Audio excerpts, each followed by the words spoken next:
Hello hi ಎಲ್ಲರೂ ನಮಸ್ಕಾರ. Welcome back to Janata agent. ಧರ್ಮಸ್ಥಳದಲ್ಲಿ ಅಕ್ರಮವಾಗಿ ಶವಗಳನ್ನು ಹೂತು ಹಾಕಿದೆ ಅಂತ ಸಾಕ್ಷಿ ದೂರುದಾರನಾಗಿ ಬಂದಂತಹ ಚಿನ್ನಯ್ಯನನ್ನು ಅರೆಸ್ಟ್ ಮಾಡಿ ಬಿಡುಗಡೆಗೊಳಿಸಿದ ನಂತರ, ಜಾಮೀನು ಸಿಕ್ಕ ನಂತರ ಇವತ್ತು SITಯಿಂದ ಕೋರ್ಟ್ಗೆ, ನ್ಯಾಯಾಲಯಕ್ಕೆ ಏನು ವರದಿಯನ್ನು ಸಲ್ಲಿಕೆ ಮಾಡಲಾಗಿತ್ತು.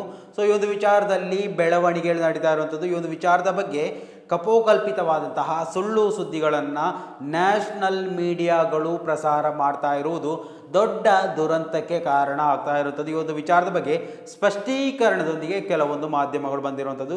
ಎಲ್ಲವನ್ನ ಕಂಪ್ಲೀಟ್ ಆಗಿ ಈ ಒಂದು ವಿಡಿಯೋದಲ್ಲಿ ವಿವರಿಸ್ತಾ ಹೋಗ್ತೀನಿ. ಈ ಒಂದು ಚಾನಲನ್ನು ನೀವು ಮೊದಲನೇ ಬಾರಿ ವೀಕ್ಷಣೆ ಮಾಡ್ತಾ ಇದ್ದರೆ ದಯವಿಟ್ಟು ಸಬ್ಸ್ಕ್ರೈಬ್ ಮಾಡ್ಕೊಂಡು ನೋಡಿ. ಮಾತ್ರವಲ್ಲ, ನಿರಂತರವಾಗಿ ಅಪ್ಡೇಟ್ಗಳನ್ನು ನಿಮ್ಮ ಮುಂದೆ ತರುವಂತಹ ಪ್ರಯತ್ನಗಳನ್ನು ನಾವು ಮಾಡ್ತೀವಿ.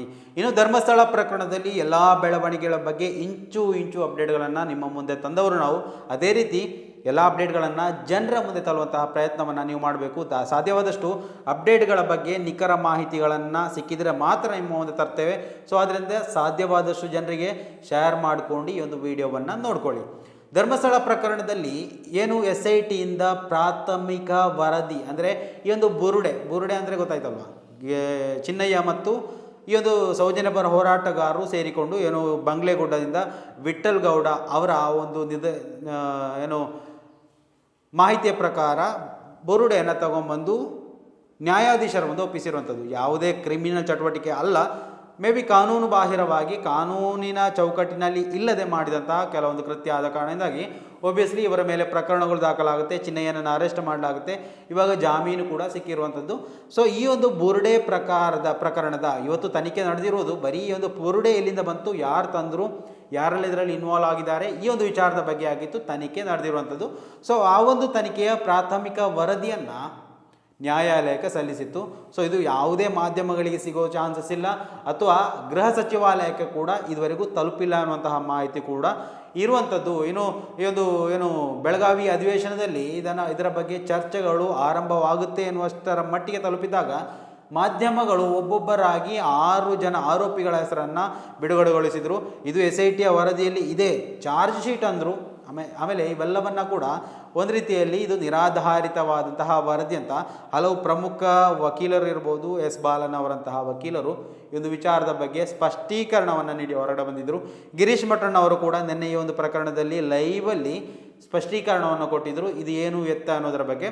ಸೊ ಅದೆಲ್ಲ ಮನುಷ್ಯ ಮಾತಾಡಿದಂತಹ ವಿಚಾರ. ಆದರೆ SITಯ ಬಲವಾದ ಮೂಲಗಳು ಅಂದರೆ SITಯಿಂದಲೇ ದೊರಕಿದಂತಹ ಮಾಹಿತಿಗಳನ್ನು BLR ಪೋಸ್ಟ್ ಇವತ್ತು ಹಾಕಿರುವಂಥದ್ದು. ಅದು ಕೂಡ ಯಾವುದೇ ಸಾಕ್ಷಿಗಳಿಲ್ಲದ ಇಂಡಿಯಾ ಟುಡೇ ಹಾಕಿದಂತಹ ಆ ಒಂದು ಮಾಹಿತಿ ಶುದ್ಧ ಸುಳ್ಳು ಎನ್ನುವಂತಹ ವರದಿಯನ್ನು BLR ಪೋಸ್ಟ್ ವರದಿ ಮಾಡ್ತಾ ಇರುವಂಥದ್ದು.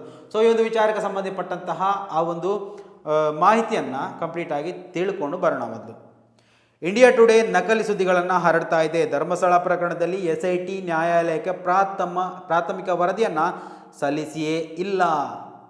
ಸಾಮೂಹಿಕ ಅಂತ್ಯಕ್ರಿಯೆ ಪ್ರಕರಣದ ತನಿಖೆ ನಡೆಸ್ತಾ ಇರುವಂತಹ ವಿಶೇಷ ತನಿಖಾ ತಂಡ ಬೆಳ್ತಂಗಡಿ ನ್ಯಾಯಾಲಯಕ್ಕೆ ಪ್ರಾಥಮಿಕ ವರದಿಯನ್ನು ಸಲ್ಲಿಸಿದೆ ಮತ್ತು 39/2025 ಪ್ರಕರಣದಲ್ಲಿ 6 ಆರೋಪಿಗಳನ್ನು ಹೆಸರಿಸಿದೆ ಅಂತ ಇಂಡಿಯಾ ಟುಡೇ ವೆಬ್ಸೈಟ್ ಬುಧವಾರ ಅಂದರೆ ಡಿಸೆಂಬರ್ 10ರಂದು ವರದಿ ಮಾಡಿತ್ತು. ಬರೀ ಇಂಡಿಯಾ ಟುಡೇ ಅಲ್ಲ, ಕರ್ನಾಟಕದ ಒಟ್ಟು ಅಂದರೆ ಎಲ್ಲ ಮಾಧ್ಯಮಗಳು ಈ ಒಂದು ವಿಚಾರವನ್ನು ಹೊರಹಾಕ್ತಾ ಇದ್ವು.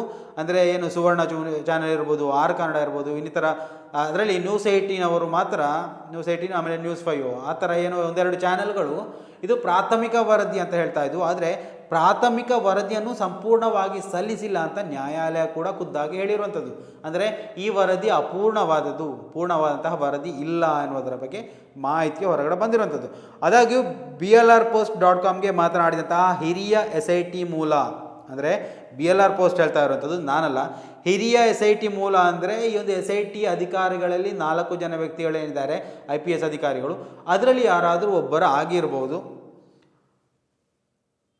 ಸೊ ಅವರು ಹೇಳಿದ ಪ್ರಕಾರ ಈ ಒಂದು ವಾದವನ್ನು ನಕಲಿ ಅಂತ ಹೇಳಿರುವಂಥದ್ದು. ಪ್ರಕರಣದಲ್ಲಿ ಯಾವುದೇ ಪ್ರಾಥಮಿಕ ವರದಿಯನ್ನು ಸಲ್ಲಿಸಲಾಗಿಲ್ಲ ಅಂತ ಸ್ಪಷ್ಟಪಡಿಸಿದೆ. ಇನ್ನು ಚಿನ್ನಯ್ಯ ಹೊರತುಪಡಿಸಿ ಬೇರೆ ಯಾರನ್ನೂ ಕೂಡ ಆರೋಪಿಯನ್ನಾಗಿ ಮಾಡಲಾಗಿಲ್ಲ ಅಂತ ಕೂಡ ಈ ಮೂಲಗಳು ಹೇಳಿರುವಂಥದ್ದು. ನಿಮಗೆ ಕನ್ಫರ್ಮ್ ಇದು ಅರ್ಥ ಆಗುತ್ತೆ ಅಂತ ಅಂದ್ಕೊಟ್ಟಿನಿ. ಅರ್ಥ ಆಗದ ವಿಚಾರಗಳನ್ನು ದಯವಿಟ್ಟು ಕಮೆಂಟ್ ಮುಖಾಂತರ ನಿಮಗೆ ಕೇಳ್ಬೋದು, ಅರ್ಥ ಮಾಡಿಸುವಂತಹ ಪ್ರಯತ್ನವನ್ನು ನಾನು ಮಾಡ್ತೇನೆ.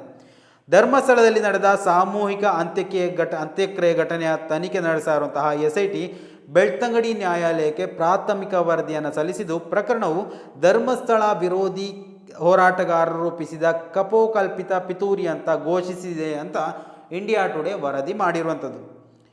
ಈ ವರದಿಯು ಧರ್ಮಸ್ಥಳ ಅಧಿಕಾರಿಗಳಿಗೆ ಕ್ಲೀನ್ ಚಿಟ್ ನೀಡುತ್ತದೆ ಮತ್ತು 6 ವ್ಯಕ್ತಿಗಳನ್ನು ಅಂದರೆ ಚಿನ್ನಯ್ಯ A1 ಮತ್ತು ಮಹೇಶ್ ಶೆಟ್ಟಿ ತಿಮ್ಮರೋಡಿ, ಗಿರೀಶ್ ಮಠಣ್ಣವರ್, ಜಯಂತ್ ಟಿ, ವಿಠಲ್ ಗೌಡ, ಸುಜಾತ ಭಟ್ ನಂತರ ಸ್ಥಾನಗಳಲ್ಲಿ ಆರೋಪಿಗಳಾಗಿ ಬರ್ತಾರೆ.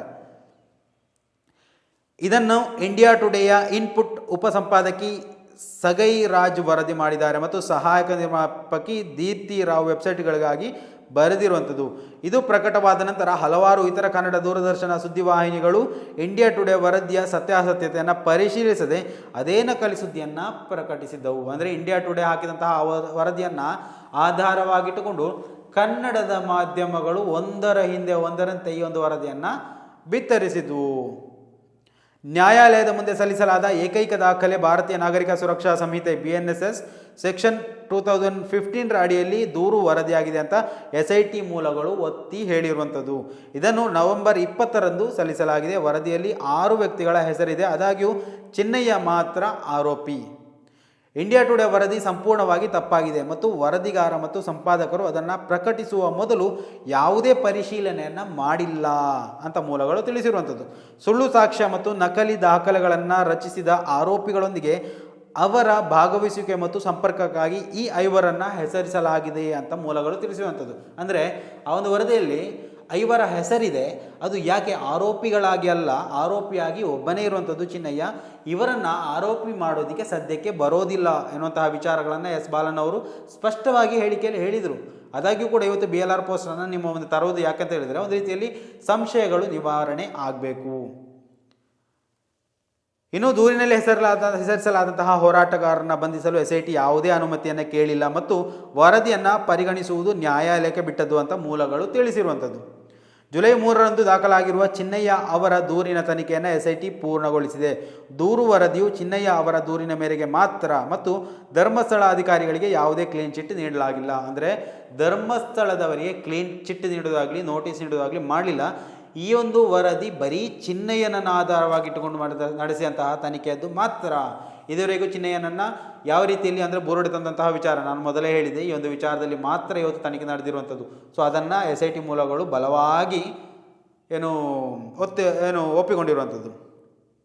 ಅನುಮಾನಾಸ್ಪದ ಅಸ್ವಾಭಾವಿಕ ಮರಣ ವರದಿಗಳು, ನಾಪತ್ತೆಯಾದ ದೂರುಗಳು, 38 ಅಕ್ರಮ ಸಮಾಧಿಗಳು ಮತ್ತು ಬಂಗ್ಲೆಗುಡ್ಡೆಯಲ್ಲಿ SITಯಿಂದ ಪತ್ತೆಯಾದ 8 ತಲೆಬುರುಡೆಗಳ ಬಗ್ಗೆ SIT ಈಗ ತನಿಖೆಯನ್ನು ತೀವ್ರಗೊಳಿಸಿದೆ. DNA ವರದಿಗಳಿಗಾಗಿಯೂ SIT ಕಾಯ್ತಾ ಇದೆ.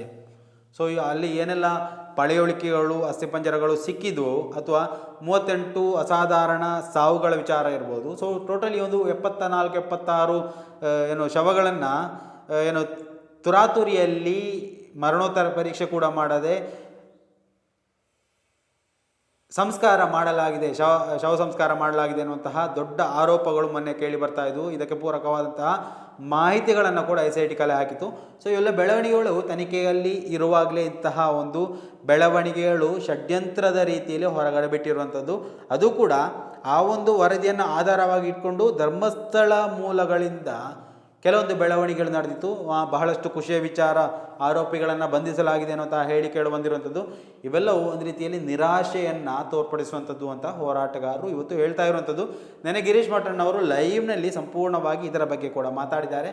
ಬೇಕು ಅಂತಿದ್ರೆ ನೆನೆ ರಾತ್ರಿ ಹಾಕಿದಂತಹ ಒಂದು ವಿಡಿಯೋ ಇದೆ ಅಥವಾ ಲೈವನ್ನೇ ಟೆಲಿಕಾಸ್ಟ್ ಮಾಡಿದಂತಹ ವಿಡಿಯೋನಿದೆ.